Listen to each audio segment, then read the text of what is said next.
إنسان أنا أتسامى برحمتي.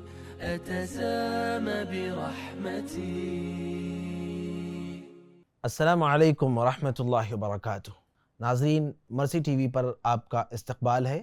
میں لے کر حاضر ہوں ایک اہم پروگرام، خوشخبریاں اور وعیدیں. بسم اللہ والصلاة والسلام علی رسول اللہ، اما بعد. اسلام کی 5 اہم بنیادوں میں سے ایک بنیاد اور ایک اہم رکن روزہ بھی ہے. اللہ تعالیٰ نے اہل ایمان کو خطاب کرتے ہوئے روزے کی فرضیت کا حکم صادر فرمایا ہے. کہا یا ایھا الذین آمنوا کتب علیکم الصیام کما کتب علی الذین من قبلکم لعلکم تتقون، کہ اے ایمان والو، روزہ تم پر فرض کیا گیا ہے ویسے ہی جیسے تم سے پہلے لوگوں پر فرض کیا گیا تھا، لعلکم تتقون، تاکہ تم متقی بن جاؤ.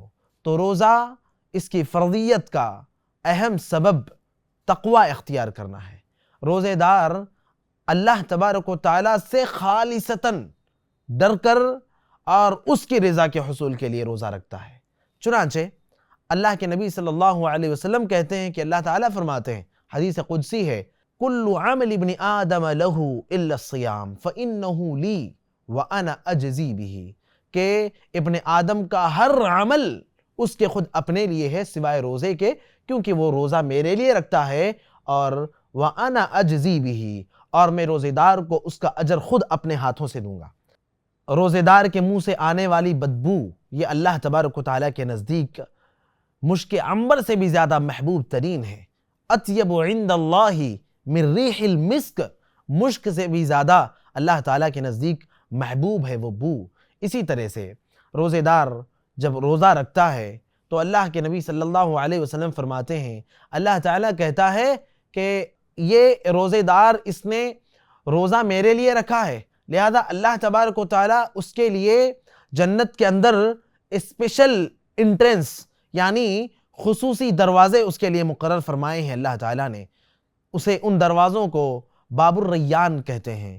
اس دروازے سے روزے دار کے سوا کوئی اور داخل نہیں ہوگا، نہ نمازی، نہ مجاہد، نہ دنیا کا کوئی بڑی سے بڑی نیکی کرنے والا، کیونکہ وہ دروازہ خاص روزے دار کے لیے اللہ تعالیٰ نے مقرر کیا ہے، لہٰذا اس دروازے سے صرف اور صرف روزے دار داخل ہوگا. اسی طرح اللہ کے نبی صلی اللہ علیہ وسلم نے کہا الصوم جنہ، روزہ یہ ڈھال ہے. کس بات سے ڈھال ہے؟ روزہ گناہوں سے ڈھال ہے، روزہ جہنم کے داخلے سے ڈھال ہے، روزہ اللہ کی نافرمانی سے ڈھال ہے اور بچاؤ کا ذریعہ ہے. ڈھال کہتے ہیں جنگ کے اس آلے کو جس کے ذریعے سے انسان اور مجاہد اور جنگجو اپنے اوپر آنے والے وار کو اس کے اوپر روکتا ہے، اسے ڈھال کہتے ہیں. تو روزہ یہ ڈھال ہے گناہوں سے، روزہ ڈھال ہے اللہ کی نافرمانی سے، لہذا ہمیں روزے کا اہتمام کرنا چاہیے. روزہ صرف رمضان کے ساتھ جڑا ہوا خاص عمل نہیں ہے، بلکہ زندگی کے ہر موڑ پر ہمیں روزے کا اہتمام کرنا چاہیے. چنانچہ روزہ رمضان کے گزرنے کے بعد شوال میں 6 روزے. اسی طرح ایک وقت آتا ہے ذی الحج کا، ذی الحج کے ابتدائی 9 دنوں میں اللہ کے نبی صلی اللہ علیہ وسلم خاص اہتمام کرتے تھے روزے کا. اسی طرح یوم عرفہ کا روزہ، اسی طرح محرم کے مہینے میں یوم عاشورہ کا روزہ، اسی طرح ہر ہفتے میں 2 روزے، پیر اور جمعرات کے روزے، ہر مہینے میں 3 روزے، ایام بیز کے روزے.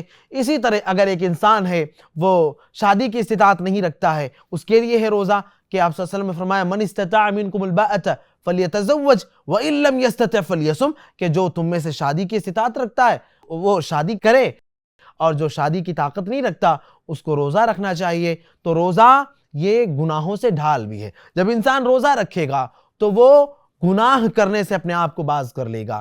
تقوی کا بلند ترین معیار ہے روزہ. تنہائی میں انسان وضو کرتے ہوئے منہ میں کلی کرنے کے لیے پانی لیتا ہے، اس کو پیاس کی شدت ہوتی ہے، لیکن ایک احساس دل میں ہوتا ہے کہ رب میرا مجھے دیکھ رہا ہے، میں میرے رب کی نگرانی میں ہوں، لہذا اگر وہ چاہے بھی کہ چند قطرات اپنے حلق سے نیچے اتار لے، لیکن اس کی یہ خاص نیت کہ وہ اپنے رب کے لیے روزہ رکھ رہا ہے، اس کی یہ نیت اس کو گناہ کرنے سے اور حلق کے نیچے قطرات اتار لینے سے بھی روک دیتی ہے۔ اس لیے یہ روزہ صرف اللہ کے لیے ہوتا ہے اور زندگی بھر کا یہ عمل ہے، صرف رمضان کے ساتھ جڑا ہوا عمل نہیں ہے۔ اس لیے ہمیں روزے کا اہتمام کرنا چاہیے اور روزے کی فضیلتیں اور اس کا اجر و ثواب حاصل کرنے کے لیے، اللہ تبارک و تعالیٰ کا تقرب حاصل کرنے کے لیے اس عمل کو اپنی زندگی کا خاص عمل بنا لینا چاہیے۔ اللہ تعالیٰ ہمیں اس بات کی توفیق عطا فرمائے۔ السلام علیکم ورحمۃ اللہ وبرکاتہ۔ مرسی ٹی وی کے مزید ویڈیوز کے لیے ہمارے چینل کو سبسکرائب کریں اور بیل آئیکن کو کلک کرنا نہ بھولیں۔ جزاک اللہ خیر۔ مرسی ٹی وی، پیغام رحمت۔